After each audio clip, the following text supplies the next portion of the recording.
Assalamualaikum warahmatullahi wabarakatuh.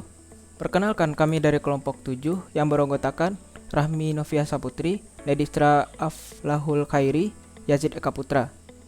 Baik, di sini kami akan membahas materi tentang menganalisis jenis-jenis layanan BK.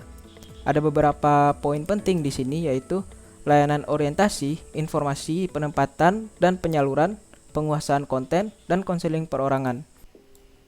Layanan bimbingan konseling dapat diartikan sebagai seperangkat program pelayanan bantuan yang dilakukan melalui kegiatan perorangan dan kelompok untuk membantu peserta didik melaksanakan kehidupan sehari-hari secara mandiri dan berkembang secara optimal, serta membantu peserta didik mengatasi masalah yang dialaminya. Tujuan layanan bimbingan dan konseling adalah untuk membantu individu dalam memahami diri mereka sendiri, mengembangkan potensi pribadi mereka, dan mengatasi masalah yang mungkin menghambat pertumbuhan dan perkembangan mereka. Layanan ini juga bertujuan untuk membantu individu dalam membuat keputusan yang tepat, mengembangkan keterampilan interpersonal yang sehat, dan mencapai tujuan hidup yang diinginkan. Selain itu, layanan bimbingan dan konseling juga dapat membantu individu mengatasi masalah emosional, sosial, dan akademik, serta meningkatkan kesejahteraan mental dan fisik mereka. Layanan orientasi. Layanan orientasi adalah layanan bimbingan yang dilakukan untuk memperkenalkan peserta didik baru terhadap lingkungan sekolah. Tentunya sebagai siswa yang baru memasuki lingkungan sekolah, siswa tersebut akan merasa kebingungan dan merasa terkendala untuk melaksanakan sesuatu kegiatan. Karena keterbatasan informasi mengenai lingkungan yang baru tersebut, nah disinilah peran layanan orientasi sangat diperlukan. Tujuan dari layanan orientasi ini sendiri adalah mengenalkan sesuatu yang baru seperti tata tertib, guru dan karyawan, serta fasilitas belajar. Tujuan selanjutnya adalah memudahkan menyesuaikan diri dan mencegah timbulnya permasalahan lainnya. Layanan informasi. Layanan informasi adalah layanan yang memungkinkan peserta didik menerima dan memahami berbagai informasi, seperti informasi diri, sosial, belajar, pergaulan, karir, dan pendidikan lanjutan.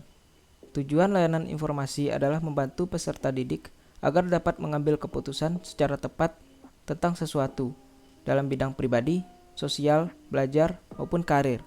Layanan penempatan dan penyaluran. Siswa sering mengalami kesulitan dalam menentukan pilihan, sehingga tidak sedikit siswa yang bakat, kemampuan, minat, dan hobinya tidak tersalurkan dengan baik. Siswa seperti itu tidak mencapai perkembangan secara optimal.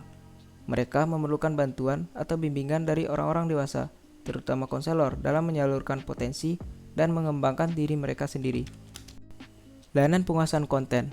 Layanan penguasaan konten adalah suatu bentuk layanan yang bertujuan untuk membantu siswa dalam memahami dan menguasai materi pelajaran atau topik tertentu. Tujuan utama dari layanan penguasaan konten adalah untuk membantu siswa yang mengalami kesulitan dalam memahami materi pelajaran, sehingga mereka dapat memperoleh pemahaman yang lebih baik dan meningkatkan prestasi akademik mereka. Layanan konseling perorangan.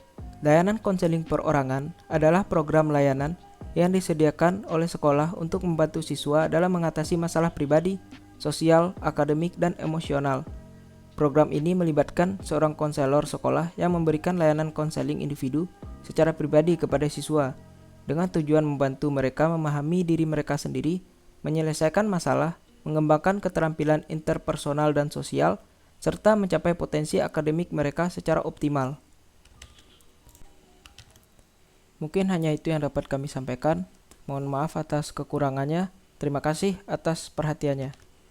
Assalamualaikum warahmatullahi wabarakatuh.